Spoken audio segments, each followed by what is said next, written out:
Good morning and welcome to this Tuesday edition of Shields and Arrows, where we defend the faith, the family, and the fellowship. I'm Pastor Mark Baze.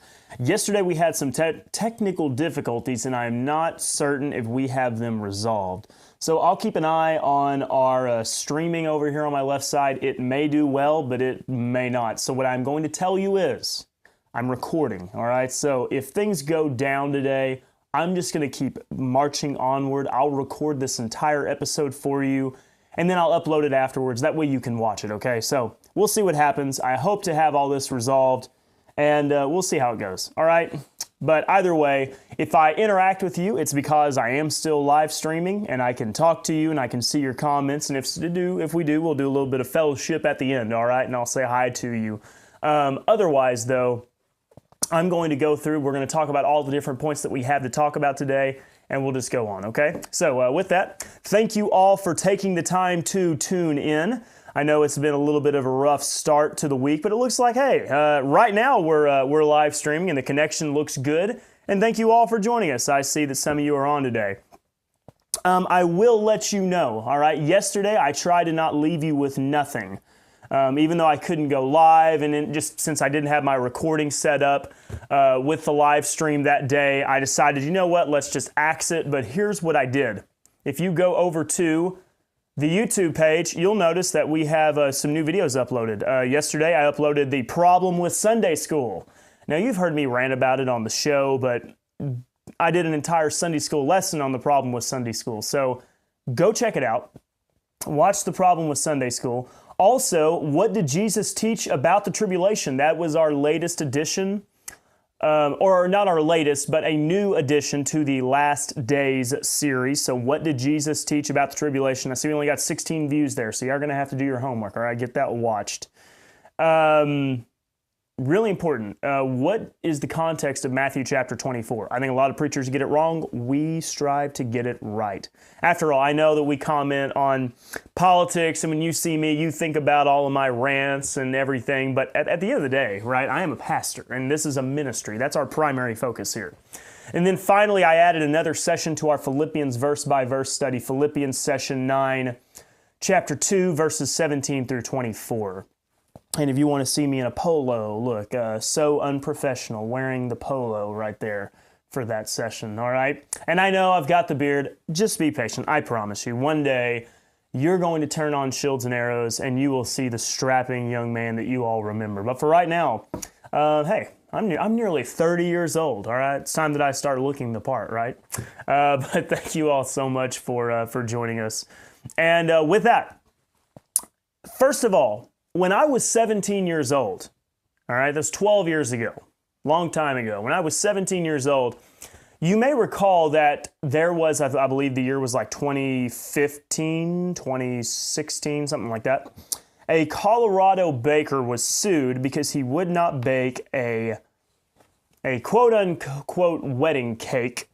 Quote-unquote wedding. It was absolutely a cake that he was supposed to bake, but the idea was there was these two guys who wanted to marry each other, right? You can't do it because marriage is between a man and a woman. You can call things whatever you want, but just because I call myself a Major League Baseball player doesn't make it true, right?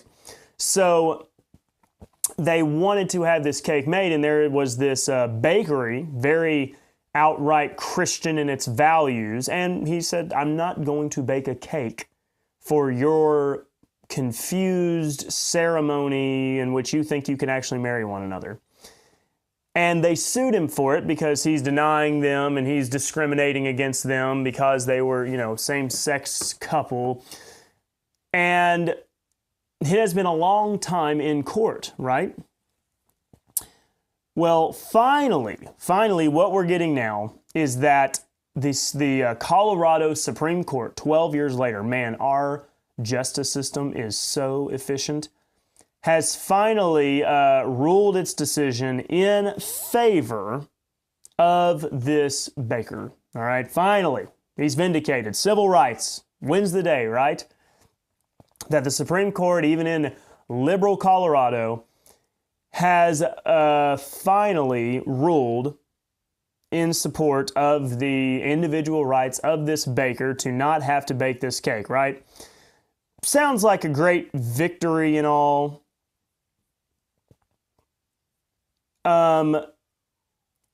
But I want to take a step back and maybe take a less optimistic view.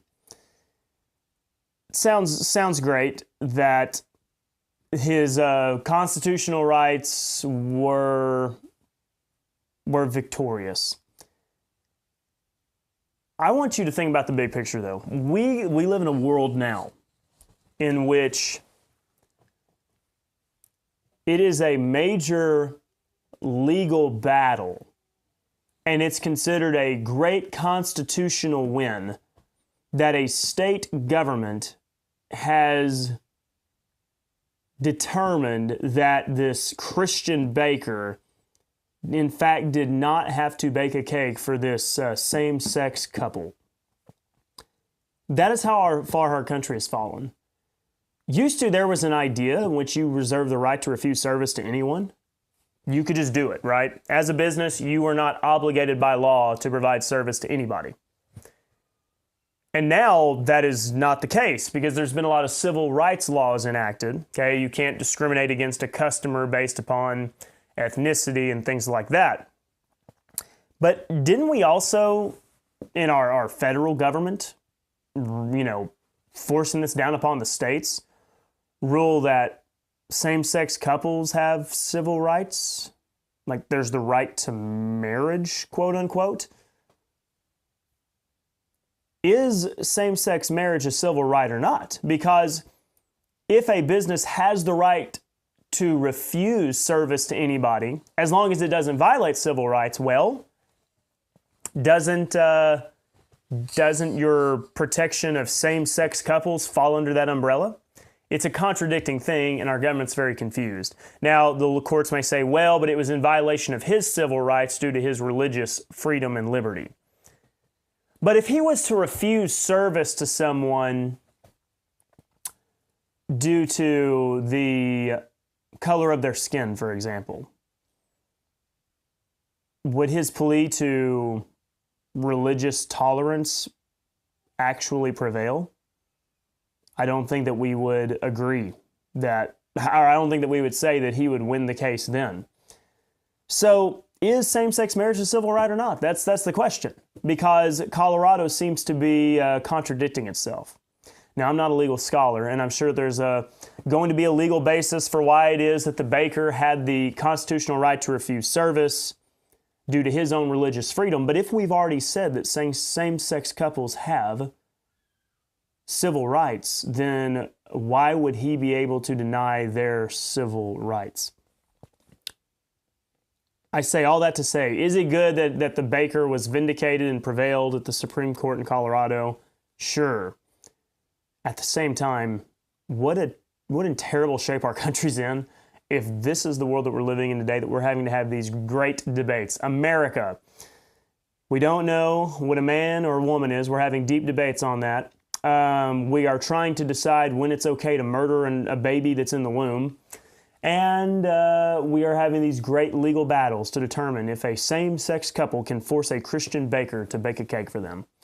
Wow. Aren't we doing just so good? Our forefathers would be so proud of us. Okay. Now,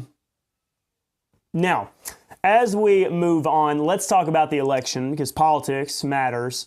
Thankfully, I will say, what goes on in Colorado doesn't affect me in Oklahoma. It affects those in Colorado, like Nancy. But the federal government is increasingly getting way too large. After all, the federal government already handed down Obergefell and forced states to recognize same-sex marriage, and it all needs to be sent back to the states in the first place. But let's talk about the federal government and the election, because there is an election coming up here in, just a couple weeks.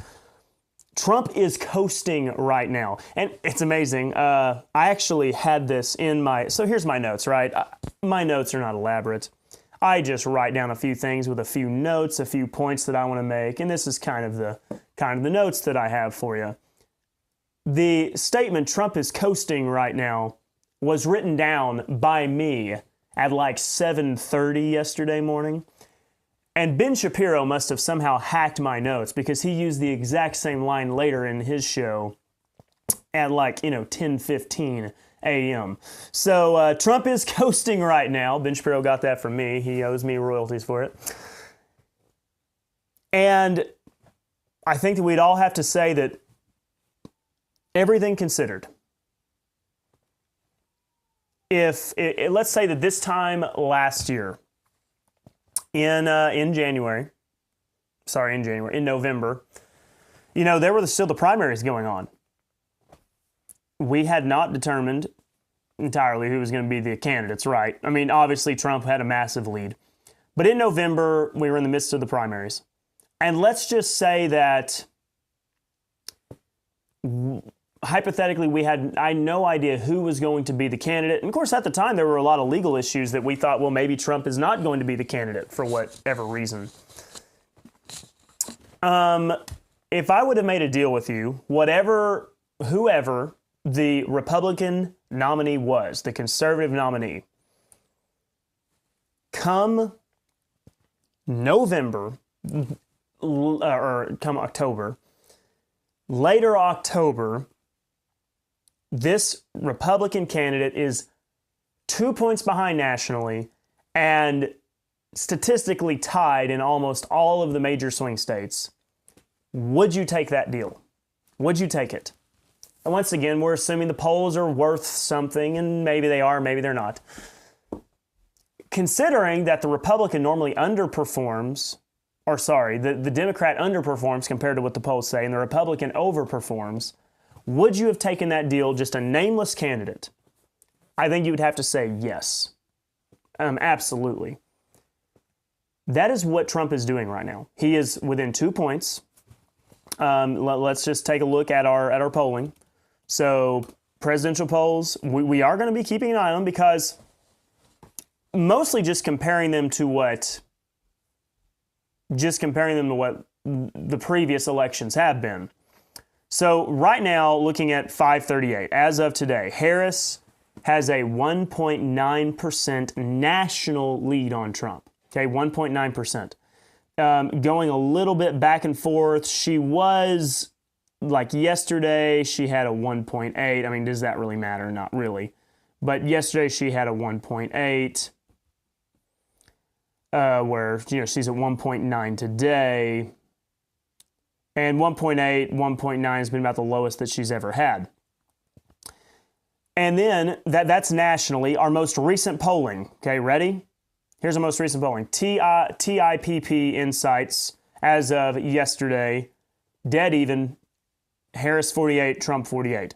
Reuters as of yesterday, Harris +3. Now, that's, +3 is +3. Joe Biden never was that low in 2020. Joe Biden was consistently something like at the bare minimum +5. At the bare minimum. Reuters, once again, has Harris at +3. Morning Consult has Harris +4. Now, once again, that's great, right? Great for Harris, +4, yeah. But Biden never had it that close in 2020. Not once was it that close for Biden. Biden was never polling that within that margin. Now, another one, TIPP Insights, has Harris at +1. USA Today, Harris +1. USA Today, Harris +1.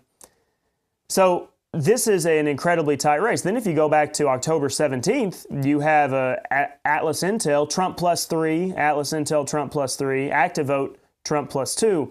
So Trump was never in the positives at all. The Rasmussen polls in 2020 had Trump close a few times. But with that being said, that is our national polling. Now if we go to our state polling, let's consider what that's looking like as of today. So nationally, Harris, 1.5% is what 270 to win has.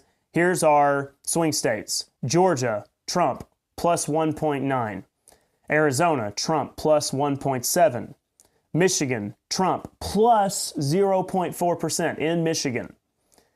Now, these are all within margin of error, of course. Harris in Nevada, +0.8. North Carolina, Trump, +0.5. Pennsylvania, Trump plus 0.3. It's an average of 6 polls. Wisconsin, Harris up plus 0.5. Those are our major swing states that could have a massive effect. The one electoral vote out of Nebraska, Harris is plus 0.84, or plus 8.4, I should say. So Harris is quite a bit in the lead in those polls. Trump is doing as good as any Republican could hope right now. And I really mean that. I know that sometimes people imagine, well, if we only would have had Ron DeSantis, which I've said before, I like Ron DeSantis. I know not everybody's convinced. I get it. But if we'd have had Ron DeSantis, Nikki Haley, Vivek Ramaswamy, maybe, right? Any number of those candidates that we could have put up. Let's just say that we would have went with like a super broadly appealing candidate like not Gavin Newsom.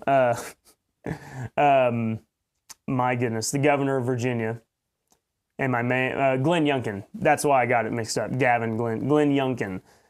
None of them are going to run any better than that. So for everybody that said Trump is a bad candidate, we should run somebody stronger. Nobody's going to run stronger than Trump. I think in today's climate, a Democrat plus or minus 2% national lead, that's as good as we're going to get. It comes down to Pennsylvania, Georgia, North Carolina, Arizona. That's what matters. And so Trump is coasting right now. Now, the media have been very critical of him as of late because they're saying he's not going out and doing hard interviews. He's not appearing on 60 Minutes. He's not going to MSNBC. He's not doing anything difficult. Well, for one, I would say Trump is doing more than what Kamala Harris did previously. Like earlier in her campaign, right? She did nothing. Trump still, he most recently had a town hall, things like that. But I will say this, Trump did the work early. You will recall that back in July, August, he was going into a lot of very unfriendly territory. Remember, he was interviewed by whatever the Association of Black Journalists, whatever that organization is. That was very hostile territory, and they basically asked him, Trump, why are you so racist? He went to hostile territory when he debated Joe Biden. Okay? CNN was decently, they did as decent as CNN could. They were a little bit slanted, but they did not commit near as much of a fraud as what MSNBC did, and CBS, I believe, was at the vice presidential debate. So he went to CNN, and we all know what happened. Joe Biden completely fell apart. Then he goes and he takes on MSNBC? Who hosted? It was ABC who hosted the presidential debate. I apologize. But it doesn't matter. They're all the same. MSNBC, ABC, they're all in the liberal wing.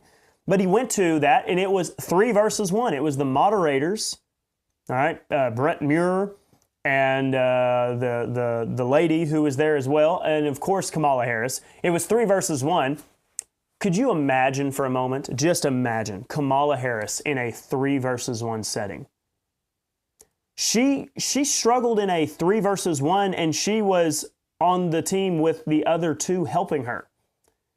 And yet, she still looked uncomfortable and struggled. It was only a little bit later in the night that she started getting a little bit of attitude and, finger wagging and whatnot. She would completely fall apart. Trump did a lot of the work early. Now, look at the Kamala Harris campaign. While Trump is kind of getting to coast, and he's going to McDonald's and having his photo ops and getting to do campaigns and rallies with Elon Musk, Kamala Harris is scrambling. And she stepped on some brakes because guess what? For the first 40-something days of her campaign, now granted, she didn't get to campaign very long, but that's because she decided to overthrow Joe Biden, right? She figuratively stabbed him in the back, and probably at the threat of literally stabbing him in the back, and overthrew him. She never got a single vote in a primary, not once, and yet she's the one protecting democracy. Amazing how that works. She gets to claim that when in reality they undermined the whole primary process. She threw Biden out. She stepped in, and she wasted the first 40 days, because the first 40 days of the Kamala Harris campaign in the late days of July, August, was just her traveling around, having pop stars show up at her rallies, and she was just all happy clapping, and everything was hope and joy, and playing, the song Freedom, and that's all she did. Well, guess what happened? After a while, people were like, hey, this is just a whole lot of happy sounds and energy, right? Where's any of the substance? And she ignored it for a long time, and they were critiquing her. When is she going to do an interview? When is she going to do an interview? She still hasn't done an interview. Finally, she goes and does a very friendly interview with, I believe it was CNN. But once again, it doesn't matter. All those are the same. But she goes and does a friendly interview that's like 15 minutes long, and she has her emotional support animal, Tim Walz, over there. And she doesn't do a very good job at all. She just word salads everything, doesn't answer very well. And every, answer started out, well, I grew up in a middle-class family. And she didn't look very good. Well, then she goes and does her first own sit-down interview, and even that doesn't look great. And her big mistakes came in the form of the 60-minute interview, which wasn't very long ago. Once again, she's trying to show she's tough, she can take hard questions. The CBS 60-minute interview, which should have been decently friendly to her, and they were. The interviewer does ask a few somewhat tough questions, but she had the opportunity to give an explanation. He just said, listen, here's the critique. Some are saying that you're changed, but yet you're the vice president. What'll be different? Do you have any regrets from, would you change anything from how the previous 3.5 years went? And she completely fumbled the ball. She fumbled it on, I'm an OU fan. Mom, if you're watching, I'm sorry, but here's the analogy, right? She's playing like OU is this year. It's just not very good. All right. OU has some, but I will say OU has more hope than Kamala Harris because their defense is actually really good. And all of you OU fans that are saying you should fire Brett Venables, that is a terrible idea. Stop talking. Okay. The man has proven he can build a defense that is capable of winning. We just got to get the offense figured out. Okay. So you need to shut your mouths about Brett Venables, leave the man alone, let him sort out the offense. Yes, this year's probably not going to be any good. Don't expect to go bowling. Give him a chance, all right? Give him at least 2 years in the SEC to get it work done, okay? So that's my rant on OU football. Leave him alone. But it has looked like OU football this year, fumbling the football when they do not absolutely need to do it. And so Kamala Harris has shown that she is not good at this. She's not good at answering questions, and then she's showing there's a reason why they've kept her locked up. There's a reason why that she was only doing happy, clapping, smiling, joy-based rallies and not answering any questions. And she dug her own hole. She dug her own hole because she did not do the work beforehand. And guess what? Now she is having to put it in overdrive. And the more the people see her, the more they don't like her. The woman doesn't know how to talk. All right? She almost makes Hillary Clinton look articulate in some ways. And Hillary Clinton was not the most articulate person. She had a lot of really bad fumbles. The deplorables, right? Bad statement. There's a lot of evangelicals, because their preachers are a bunch of spineless, weak, effeminate men. Their preachers have convinced them that, hey, there's not really, a good party here. The Republicans are just as, bad as the Democrats. And so there's some evangelicals that are kind of uncertain because they have lacking some moral courage. But when they see Kamala Harris at a rally and somebody says Jesus is Lord and she says you're at the wrong rally, you should go to the smaller one down the street. Really? You as an evangelical Christian, okay, and I know that you aren't very well studied on the Bible because that's why you're evangelical Christians, but you're going to sit there and listen to that, and then you watch J.D. Vance, somebody shouts from the crowd, Jesus is king, and I'll say this, I have a hot take here. Yes, Christ is the rightful king, but he is not exercising king authority right now, is he? No, he's not. He hasn't taken the throne. So I don't use a whole lot of Jesus is king language. Not that I don't think he is the rightful king and he will reign on the throne one day, but just because the kingdom's not here yet. And if I start saying Jesus is king, it could lead to some people being confused. He is the rightful king and he will one day rule over the earth, right?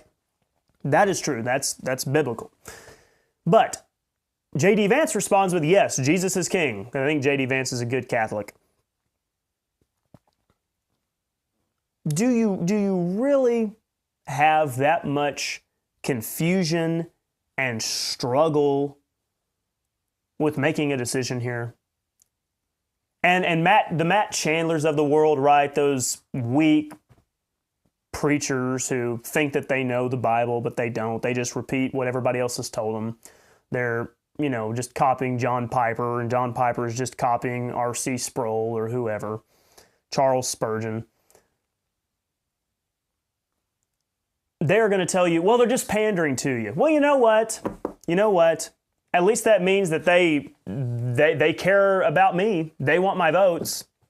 I'll say this about the Democratic Party. They've won a lot of people over just because they pander to them. They pander to the LGBTQs. They pander to they pander to the black population, and they get their votes. They're saying, hey, now I think that their policies for them are terrible, and I think them supporting LGBTQ is not morally virtuous. But hey, if there's somebody that says, hey, listen, we're looking at you, we see you, all right, we're gonna try to appeal to you. What do you like? What are some things that are important to you? Politics is the art of appealing to groups of people. Well, my goodness, they say that they support God and country, but it's just because they want our vote. Yeah, that's politics, isn't it? That's politics, isn't it? Politics would require you to take positions on things that you otherwise would not even give a thought about. There's a lot of things that I haven't given a thought about because I'm not a politician and I don't have to worry about it. Okay? I'm not worried about I don't know. Trying to think of a good example. Like, for example, I don't know. I haven't given a whole lot of thought to necessarily the automation world. Like, what does that do for jobs? Like the port workers. Like, they're against automation. I think unions are bad. I think they have way too much. Like, the politicians are in their pocket. And so I think there's a lot of corruption going on there. But I haven't given a whole lot of thought to as far as how our ports are ran. I think it could probably obviously be done a lot better. But that's why if you were to ask me my opinion on it, I'd probably say, well, I don't know. I haven't thought about it. It's not my major concern right now. I'm more worried about the federal government taking rights away from individual people and from the states and trying to, force down their policies on us. So I haven't done all the exploration on all those matters. But politics is the art of appealing to people, right?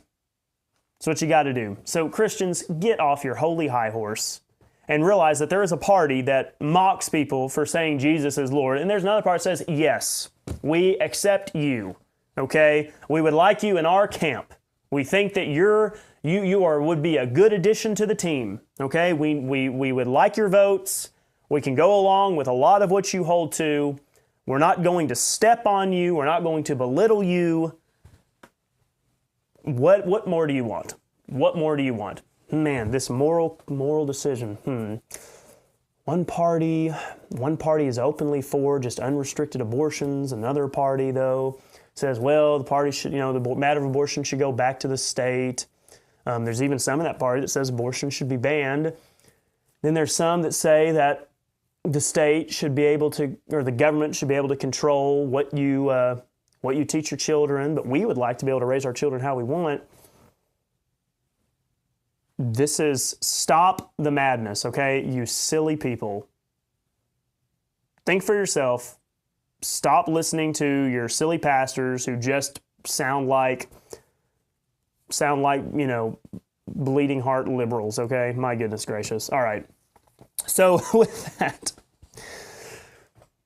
because Trump has a lot of momentum, all right? He really is. He's marching forward, okay? The Trump train, that giant orange blonde-headed trains flying down the tracks.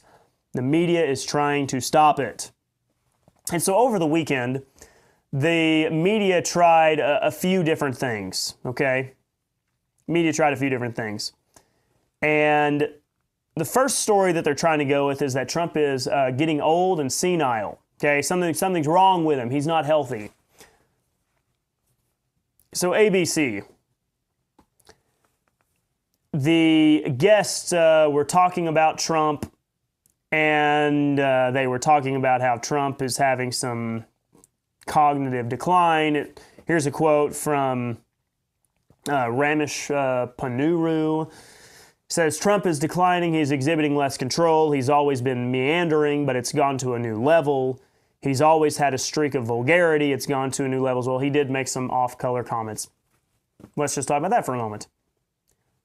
You're saying that Donald Trump said something that you wouldn't say in Sunday school class? Oh my goodness, stop the presses. Donald Trump, the billionaire, playboy, living the high life in New York, said something that was kind of raunchy? Oh my goodness. As if he didn't say any of that in 2016. The evangelicals that voted for him in 2016 knew all about the things that Trump said. And you know what we did when we heard about him saying those things? Oh, Trump, goodness gracious. Why would you say that? Not a good look. What are my options? Right? That's our response. Yeah, it frustrates. When Trump goes off on a rant and says weird things about Arnold Palmer, right? What is new? You're trying to say that Trump has cognitively declined? Trump has been very tame for the most part. 2024 is the most tame Trump we've ever seen, okay? You compare it to what Trump was saying back pre-2016,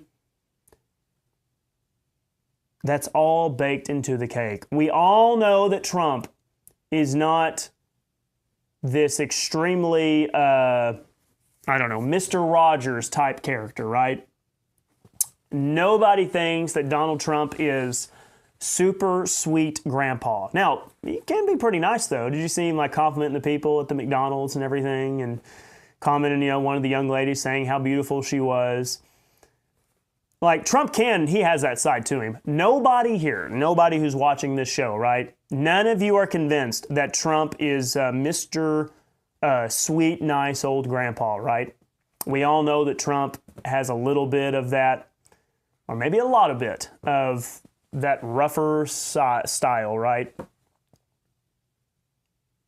Nobody's looking at the president. At least you shouldn't be. You should not be looking at the president as your example of everything morally good and righteous. We've tried that already. We tried to do the whole Jimmy Carter thing, right? The Sunday school teacher. Didn't go great, right? I know he's still living, okay?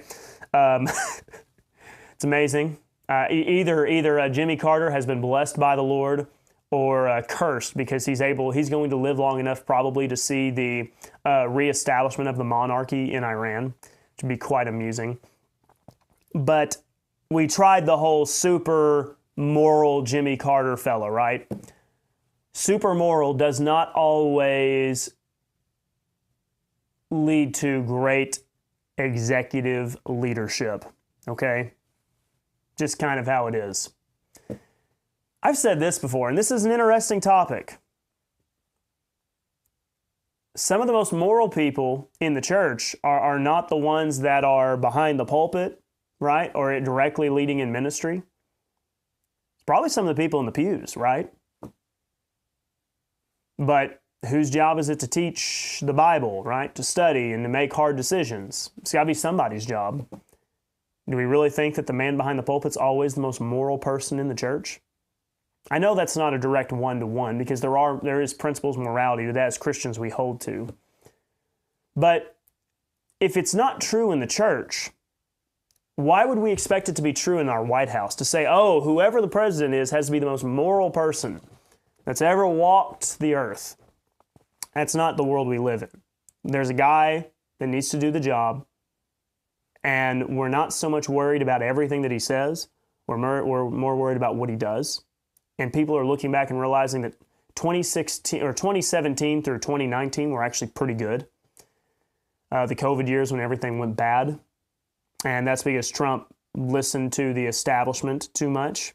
He should have just kicked, Dr. Fauci to the side and done his own thing. He tried to do that some, but then the media just all went ballistic on him. So I know that we want to be hard on Trump sometimes for the way that COVID was handled, but you got to realize if Trump would not have conceded ground to Fauci and some of the others, the media would have acted like he was trying to kill everyone. Even though they did anyways, it was kind of silly. They got mad at him for fighting with Dr. Fauci, honestly.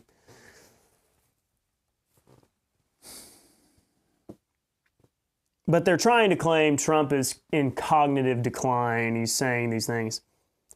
First of all, have you looked at Trump?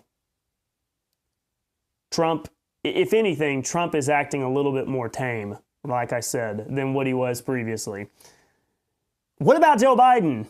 You silly people. You're over here saying, oh, I don't know, we're worried about Trump. They're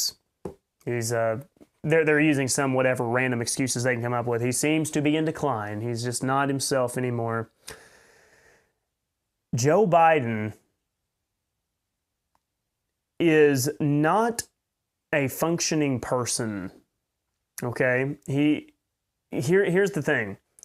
Joe Biden, in his current state, is if he was our family member, right? If he was my grandpa or whatever, we would be thankful that he's with us. At the same time, it would be painful to see him going through what he's going through. Okay? And the truth be told, I've seen a number of people who struggle with some early onset of dementia who is much more highly functioning than what Joe Biden is. You can tell Joe Biden has moments of senility, and then sometimes he'll be, a little bit different. But it's hard to watch. I mean, even as somebody, you look at Joe Biden, don't look at him and just see him as a, sweet old man that's starting to decline. Remember, he's a politician, and he was sending his son to go pick up bags of cash. He's as corrupt as the day is long. Well, nowadays, because I'm busy all the time, he's as corrupt as the day is short. But at the same time, you still hate to see it. Like, I feel bad for him. And yet, they are not going to say, ABC is not going to call for Joe Biden to step down. Anybody who thinks that Joe Biden is more cognitively with it than Donald Trump is willfully oblivious to what is actually happening. You can tell, I can tell, we all see it. So the media is just trying to do something. They're trying to do something. They're grasping at straws because they know that right now, if things persist like they do, if we ride this course into November, how do I put this? No amount of no amount of strange occurrences, boxes of ballots, and pipes bursting are going to be able to overcome the votes for Donald Trump in favor of him having a second term. So they know that they have to try to find something. I'll remind you, right? Normally, we have the normally we have a big October surprise. What is it for Trump? They haven't had one yet. I mean, the clock is ticking, right? Today's October 22nd. Where is it going to come? Because we've got 8 days. 8 days left of this month. And then you are in the first week of November, and guess what's happening November 5th?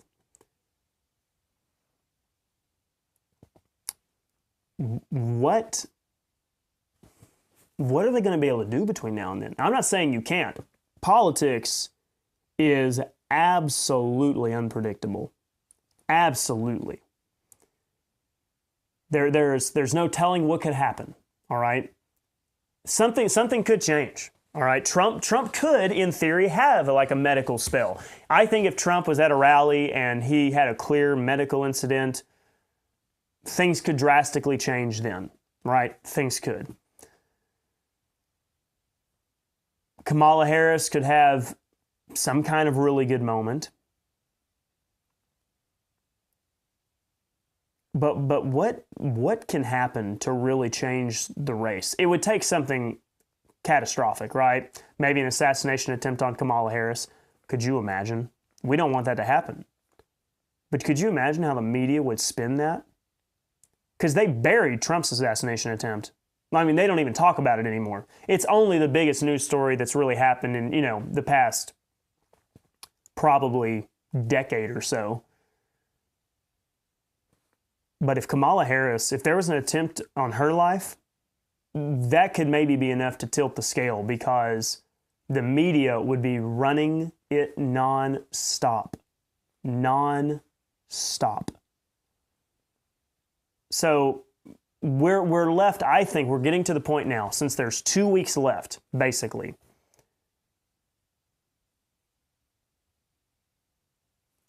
that it's going to take something big. Now, once again, it may not need it because they may still be able to swing this thing. They may be able to find a way to win anyways. I'm talking about the Democratic Party. So they may not need something big. But as far as the momentum, you have to say that Trump is the one that's in charge right now.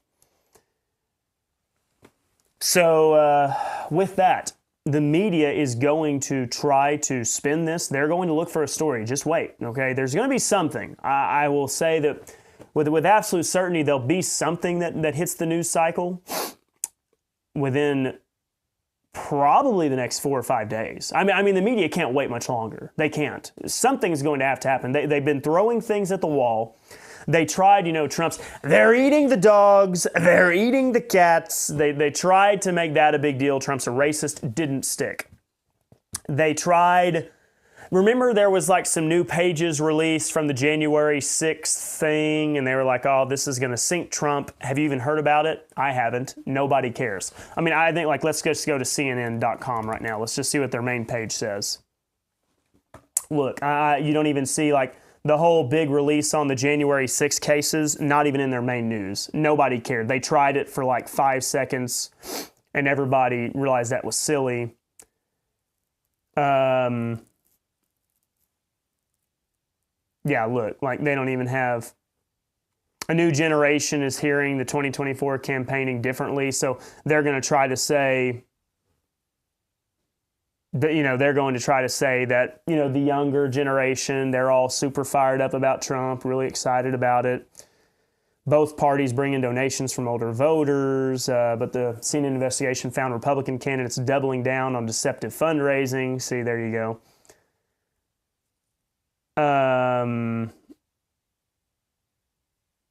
There's nothing. They have no major news stories right now. But within 5 days, expect something. Expect something over the weekend.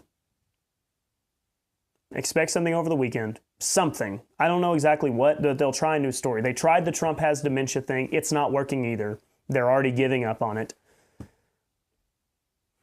I mean, what's the ABC website saying? Yeah, see, now, look at this. They're saying, what happens if they already tied? We've already talked about it at Shields and Arrows because we're already, we pay attention to these things. But ABC doesn't have anything either. They'll have a story. I don't know if it'll stick, but they're going to have a story, so expect it. So on Monday of the show, as long as everything's running well, looks like things are going good today, we'll be talking about something. But time's running out. But the media, nonetheless, make no mistake. And the title of the show is Information Wars. Media, it's always going to be an obstacle. And by media, I mean the legacy media, right? Those that are funded by the government, those are funded by the Democratic Party, these major corporations that get handouts from the government. The only way to fight media is to have alternatives. Here's an article from CNN. How Republicans pushed social media companies to stop fighting election misinformation. So remember when Trump was banned off of everything after January 6th, the CNN article says 3 years ago, major internet platforms, including Meta, Twitter, and YouTube, responded to the January 6, 2021 Capitol riots with decisive action. The Capitol riots, I'll remind you, in which not a single Capitol police officer died that day. Not a single one. That's a lie that the media have been saying. That if you ask an average person, they may think that many officers died that day. Not a one. There were some that had some mysterious deaths afterwards. The only person that died was Ashley Babbitt, who was one of the rioters who was shot by an officer. With that being said, they responded by suspending thousands of accounts that had spread election lies. What kind of election lies? It's a broad term, right? Lies such as Trump won the election? I mean, by the standard metrics, I guess, Trump didn't win because he didn't get to stay in the White House, did he? But what are they calling lies? If I was to say, it seemed like there were a whole lot of things that happened for that election in 2020. A lot of norms were broken. Seemed like there's a little bit of fraud going on in some places. Lies, lies, lies. Is that what you mean? Like, maybe that's what they're calling it. And removing posts glorifying the attack on U.S. democracy. Our democracy almost died that day because a few people were led into the Capitol by the Capitol security. Their efforts weren't perfect. Certainly groups promoting baseless allegations of election fraud hid in plain sight, even after some platforms announced a crackdown. So when the media companies, social media platforms, shut down a lot of accounts that were saying things they didn't like, CNN is saying they didn't do enough. But this is when everything changed. This is the crux of the matter. The entire article is about how terrible it is that X is allowing open source information. You see, the Democrats, the media, had absolute total power. They controlled it all.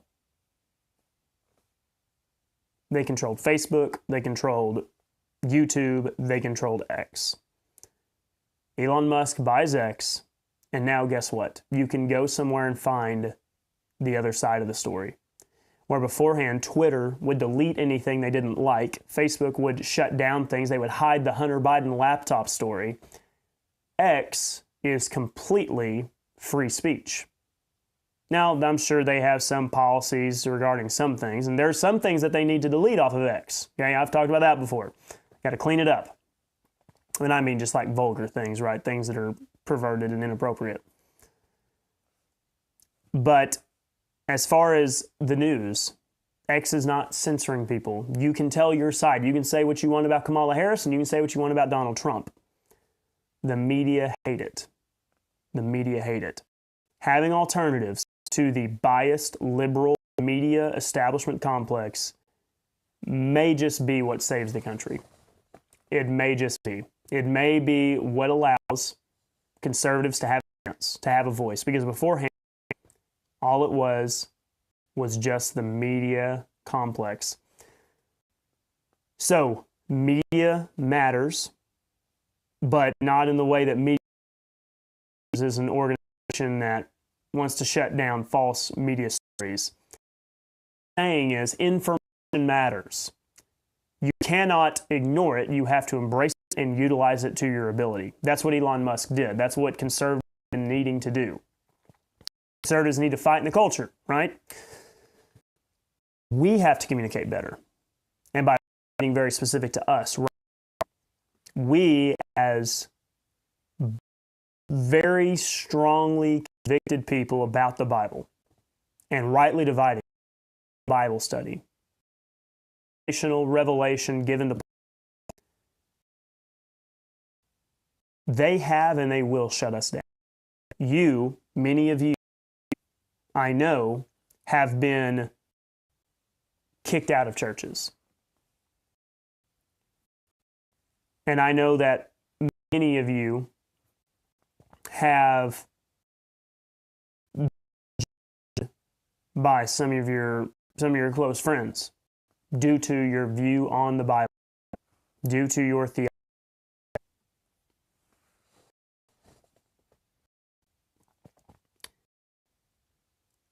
We can't give up, though. Communicate. We have to stand for our position. We have to defend our. Amazing how these churches will let a Calvinist be a member, and then they'll let a loose Arminian be a member, and post-millennialists be members. Premillennialists, it'll be a melting of doctrine. But the second that you call into question their precious golden calf phrases like, hey, we're not building the kingdom. The Bible says we can't build it. Focused on us. They will get up in arms.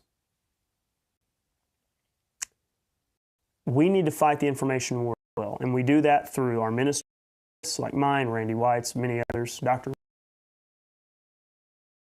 It's something I'm still trying to figure out. I'm trying to understand and learn this game. There's things I get enough time. I can keep trying. I need your help. I need you. Okay? We have to be in this together. War as well amongst churches, because you and I know that there's a lot of bad theology out there. Thank you all so much. It looks like our connection maybe started out on us right here towards the end. I don't know if some of you are still with us or not, if we're frozen, if we're buffering just a bit, but hopefully some of this cleans it up as we move forward. With that, that is our show. We'll be back tomorrow, hopefully as long as everything works. I'll continue to work on uploading more content for you. We got to get caught up on these things. We are not going anywhere. We are going to fight to defend the faith, because this is Shields and Arrows, where we do defend the faith, the family, and the fellowship. We'll be back from much for being with us today. We will continue to provide good Bible content for you. Stay with us. Thank you all for supporting this ministry. Good rest of your Tuesday. Take care.